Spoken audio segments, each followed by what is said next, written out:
ఆదికాండం 3వ అధ్యాయం 1వ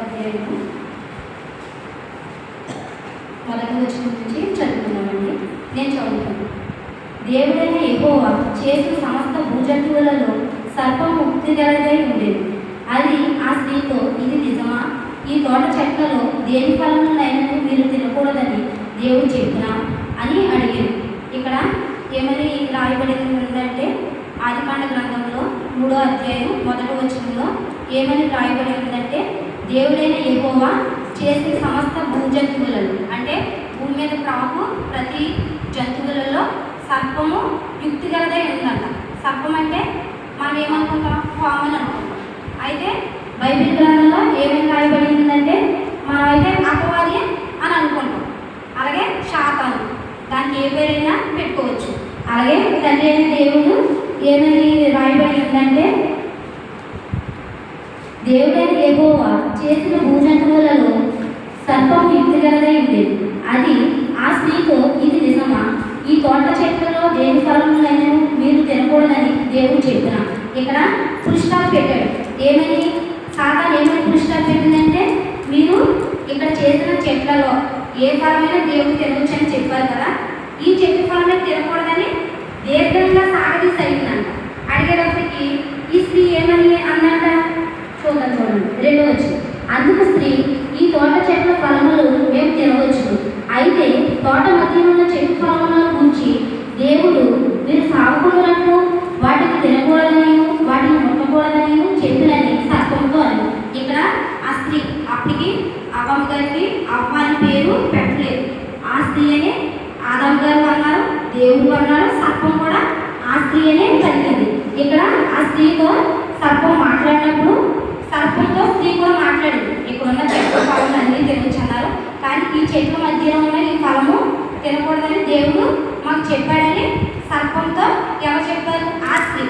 అప్పటికి ఆవిడకి అవ్వని పేరు రాలేదు. ఆ స్త్రీ చెప్పినంట. చెప్పినప్పుడు మళ్ళీ వీళ్ళిద్దరి మధ్యన, ఎవరి మధ్యన ఇది సంభాషణ? సర్పము ఆ స్త్రీతో వాళ్ళిద్దరి మధ్యన సంభాషణ జరుగుతుంది. అంటే ఇద్దరు స్త్రీలు మాట్లాడుతున్నప్పుడు, ఏదైనా మాట్లాడుతున్నప్పుడు ఒకరు దీర్ఘంగా మాట్లాడితే అది ఇంట్రెస్ట్గా వింటారు కదా కొంతమంది. అలాగే ఇప్పుడు సర్పం మాట్లాడే మాట్లాడు ఎవరు దీర్ఘంగా సాగదీసినప్పటికీ అవ్వమ్మ గారు కూడా వినాలని చూస్తుంది. అది చూసినప్పుడు వీళ్ళిద్దరి మధ్య సంభాషణ. 4వ వచనం. అందుకు సర్పము, మీరు చావనే చావరు, ఏలయనగా మీరు వాటిని తిందినమున మీ కన్నులు తెరవబడినని, మీరు మంచి చెట్లను ఎరిగిన వారే దేవతల వలె ఉందిరని దేవునికి తెలియనని స్త్రీతో చెప్పగా, స్త్రీ, ఆ వృక్షము ఆహారములకు మంచిదియు కన్నులకు అందమైనదియు వివేకమిచ్చు రమ్యమైనదియునై ఉండుట చూచినప్పుడు ఆమె దాని ఫలములలో కొన్ని తీసుకుని తిని తనతో పాటు తన భర్తకు ఇచ్చింది, అతడు కూడా తిను. ఇక్కడ ఏం జరిగిందంట? ఆవిడ ఆ పండు చూసినప్పటికి ఎలా ఉందంట? అందంగా ఉందంట. వివేకమిచ్చు రమ్యమైనది మంచి చెట్లను తెలిసే పండుని సర్పం ఎప్పుడైతే ఆ స్త్రీతో చెప్పిందో ఆ పండు చూసేటప్పటికి స్త్రీకి ఎలా ఉందంట? అందమైంది. అమ్మో, ఆ పండు తింటే ఇంకెంత రుచిగా ఉంది. అప్పటికే ఇలా అక్కడ ఉన్న చెట్లు, అక్కడ ఉన్న ఫలం తింటున్నారు, కానీ మధ్యలో ఉన్న ఫలం తినకూడదనేటప్పటికి ఈవిడ గమనిస్తుంది. ఎవరో ఆ స్త్రీ గమనిస్తుంది. కానీ తండ్రి అయిన దేవుడు ఎప్పుడైతే ఉండకూడదు అన్నప్పుడు దాన్ని విడిచిపెట్టి అక్కడ ఉన్న పండు తింటున్నారు. ఏదో తరపులో ఎవరున్నారు? ఆదాము గారు, అవ్వగారు ఉంటున్నారు. ఉన్నప్పుడు కొన్ని ఫలాలు తినవచ్చు, ఈ మధ్యలో ఉన్న ఫలం తినకూడదు అన్నప్పుడు ఎప్పుడైతే సర్పం వచ్చి మన యుక్తి తెలివితేటలతో ఎప్పుడైతే తెలివితేటలతో మాట్లాడిందో అప్పుడు అవ్వమ్మ గారికి, ఆ స్త్రీకి కూడా తినాలంటే ఆశ కలిగింది. ఆశ కలిగినప్పుడు నువ్వు తినవచ్చు, నీకు తెలివితేటలు వస్తాయి, నీకు మంచి చెడు కూడా తెలిస్తే. ఇంకేమని చెప్పిందంట? నువ్వు అందంగా ఉంటావు. అందంగా అంటే ఇప్పుడు స్త్రీకి ఏదంటే ఇంట్రెస్ట్గా ఉంటుంది ఎక్కువగా?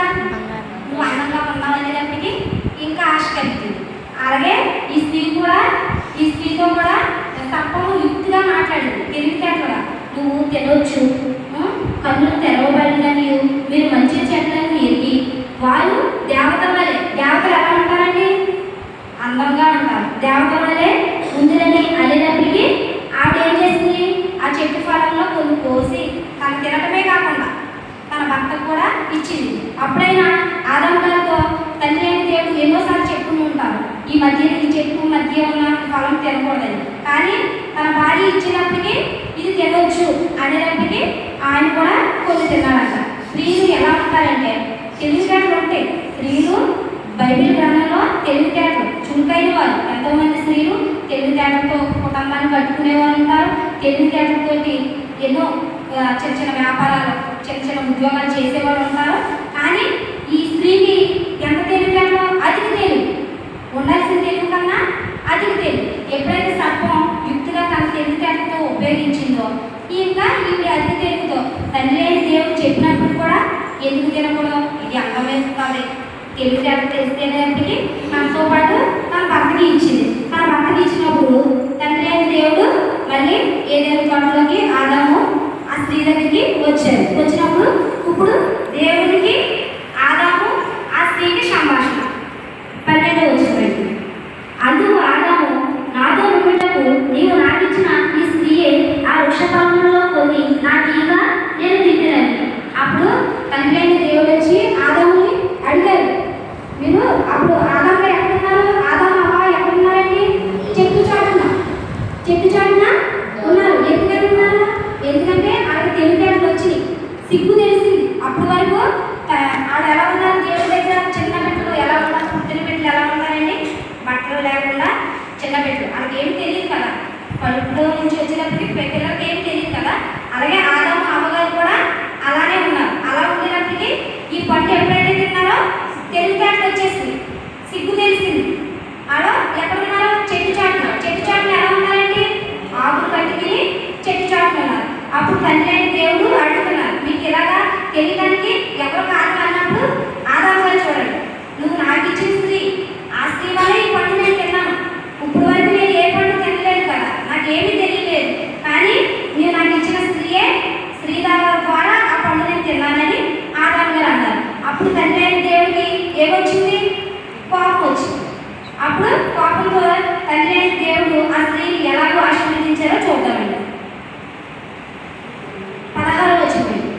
ఆయన ఆ స్త్రీతో నీ ప్రయాసమును నీ గర్భవేదనను నేను మిక్కిలి హెచ్చించదని, వేదనతో పిల్లలు కందు, నీ భర్త ఏడల నీకు వాంఛన కలిగి అతడు నీకు ఏమని చెప్పాడు. ఏమని ఆశీర్వదించారంటే ఇది ప్రారంభం.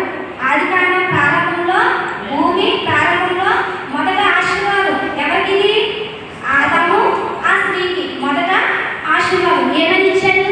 ఆయన స్త్రీతో నీ ప్రయాసము నీ గర్భవేదన. లేదంటే తండ్రి అయిన దేవుడు మాటలు వింటే ఆ సర్పము రాకపోతే గర్భవేదన లేకపోనాం.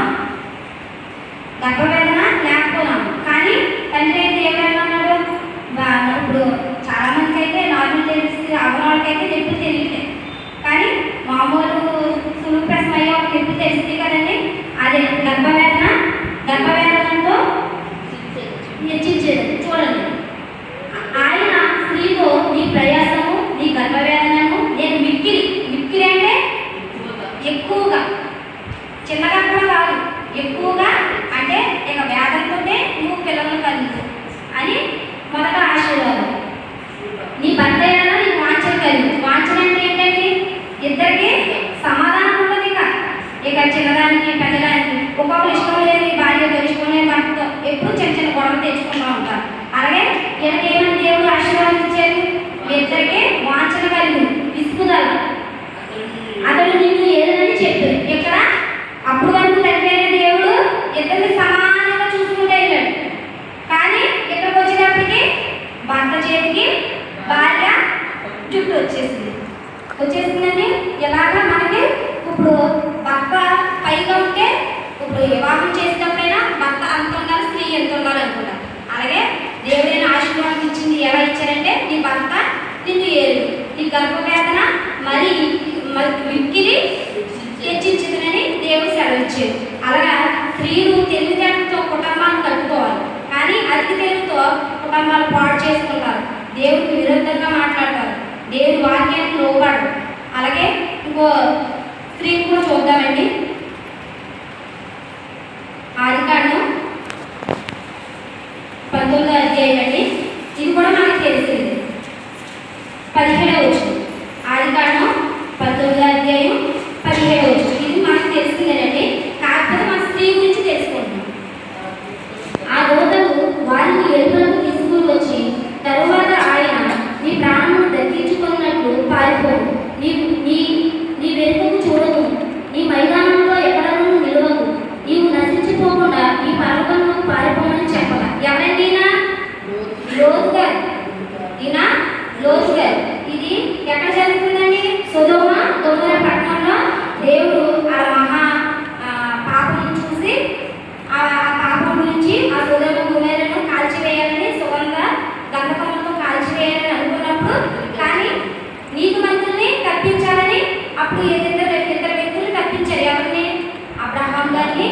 లోతు గారికి. అబ్రహాం గారికి ఒకవైపు, లోతు గారికి ఒకవైపు ఇచ్చారు. ఇచ్చినప్పుడు లోతు గారు సరే చిత్తము ప్రభు అని తలయొక్కి చిత్తగించారు. చిత్తగించినప్పుడు భర్త వెనకాల భార్య వెళ్ళాలి కదండి. భార్య వెళ్ళిపోయినప్పుడు భార్య ఏం చేసి చూడండి. భర్త వెళ్ళిపోయినప్పుడు భార్య ఏం చేసి చూడండి. 26వ వచనం. అయితే లోతు భార్య అతని వెనుక నుండి తిరిగి చూసి ఉప్పు స్తంభం ఆయన ఏమని చెప్పారండి? నువ్వు ఈ సుధర్మ కుమార పట్టణం కాల్చేస్తున్నాము, మీరు ఇక్కడి నుంచి తప్పుకోండి, నేను చూపించు దేశంలోకి వెళ్ళమని తండ్రి అయిన దేవుడు మాట్లాడినప్పుడు లోతు చిత్తం ప్రభు అన్నారు. అప్పుడు లోతు గారు ప్రయాణం అయ్యేటప్పుడు ఆయన ఇద్దరు పెట్టిలో తన భార్య అల్లుడికి అప్పటికి విస్తారం అయింది పిల్లలకి, కానీ అల్లుడిని మాట్లాడలేదు. ఎందుకంటే అది అల్లుడు కాబట్టి దేవుని ఇల్లు వాళ్ళకి తెలిసి మేము రామన్నారు అని విడిచిపెట్టారు లోతు గారు. కుమార్తెని భార్యను తీసుకుని వెళ్ళారు. మనం ఏదైనా ప్రార్థన చేసుకోవాలని మన నలుగురు ఉన్నారని కుటుంబంలో నలుగురు కోసం ప్రార్థన చేసుకున్నాం. నీ నలుగురిని వెనక వచ్చినప్పుడు తండ్రి అయిన దేవుడు వెనక చూడొద్దు అన్నప్పుడు అతి ఆలోచనతోనే కదండి. అతి ఆలోచనతోనే తండ్రి అయిన దేవుడు వెనక చూడొద్దు అన్నప్పుడు నీ భర్త ముందుగా వెళ్ళినప్పుడు లోతు భార్య ఏం చేసింది? వెనక తిరిగి చూసింది. ఏమైపోయిందండి? ఉప్పు స్తంభం అయిపోయింది. అలాగే ఈ కుటుంబాన్ని కూడా పాడు చేసుకుంది. ఆ ఇద్దరు కుమార్తెలు ఎలా గర్భం ధరించారు, ఎలాగా గర్భం వల్ల ఎలాగ 2 దేశాల కింద విడిచిపెట్టారో, ఎలాగా అది పాపం తెచ్చుకున్నారో మీకు తెలుసు. అలాగే ఇంకో కుటుంబం కూడా చూద్దాం.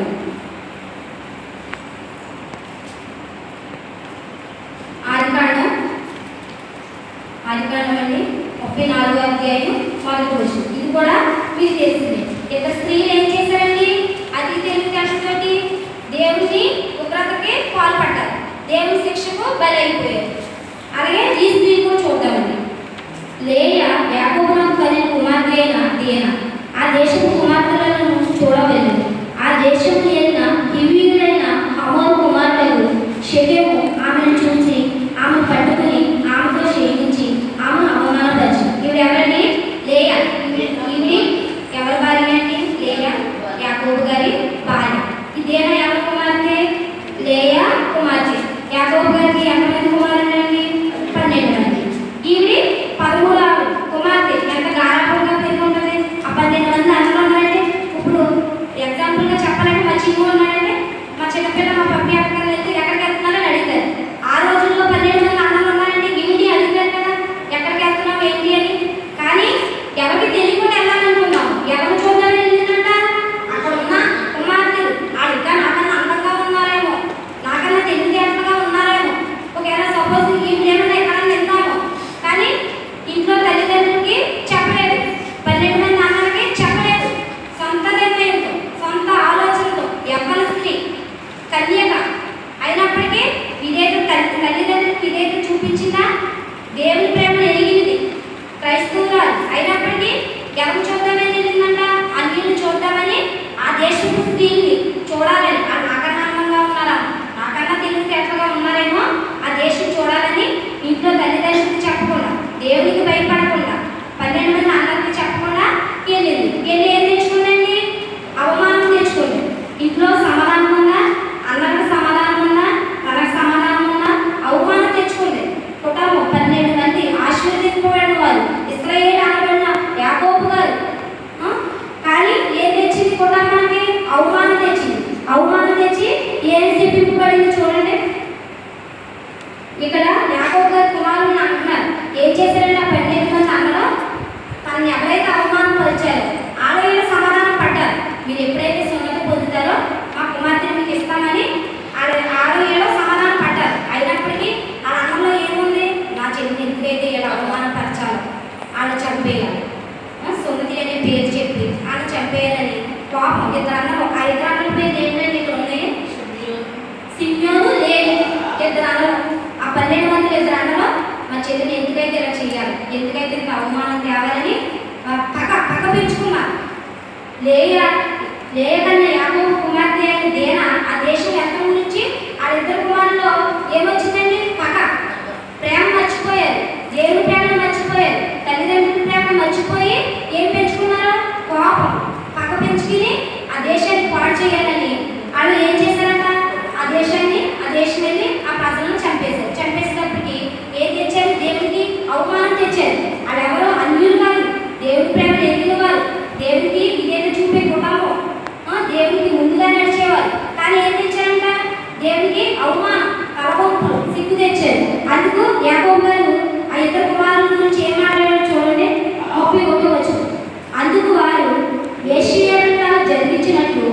సహోదరి ప్రవర్తించవచ్చున అని అంటే వేశ్య. వేశ్య అంటే మనం ఈ వాక్యం ఏంటంటే రెండంచులు కట్టడం, ఎలా మంచుకుంటే అలా. మనం వేశ్య అంటే దేవుడు, వేశ్య అంటే వ్యభిచారం చేసే స్త్రీనే వేశ్య అని అనలేదు. కట్టుతోటి చూపుతోటి నోటితోటి మాట్లాడేవారు కూడా వేశ్యనే పోల్చారు. కానీ వీళ్ళిద్దరు ఏమంటారు? వేశ్య ఎడల జరిగించినట్లు మా సహోదరి ఎడల జరిగించారు. యాకోబు గారికి సమాధానం ఉందండి. యాకోబు గారికి ఇప్పుడు ఇలా చేస్తామని ఆ ఇద్దరు కుమారులు చెప్పారా? చెప్పలేదు. ఇక్కడ దేనా చెప్పలేదు, ఇక్కడ ఇద్దరు కుమారులు కూడా చెప్పలేదు. దేవునికి అవిధేయంగా జీవించింది దేనా. ఈ లేవి సింహం కూడా దేవునికి అవిధేయంగా జీవించారు.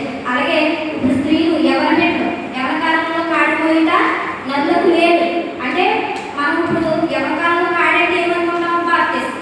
ఎవరి స్త్రీ బాప్తిసం ఉంది. బాప్తిసం అంటే అదేంటి? యుద్ధం చేయడానికి ఒక కత్తి.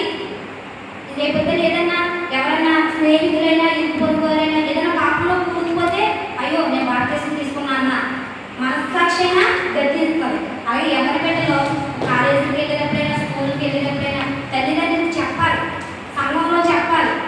బయట ఇరుగు పొరుగు వారు కాదు, తల్లిదండ్రులకి చెప్పాలి. ముందు ఇరుగు పొరుగు వారు ఏం చేస్తారో చెయ్యి, ఇది మంచిదే, ఇది చెప్పాలి అని ఇంకా ప్రోత్సహిస్తారు. అలాంటి వారికి మనం ఎంత దూరంగా ఉండాలంటే అంత దూరంగా ఉండాలి.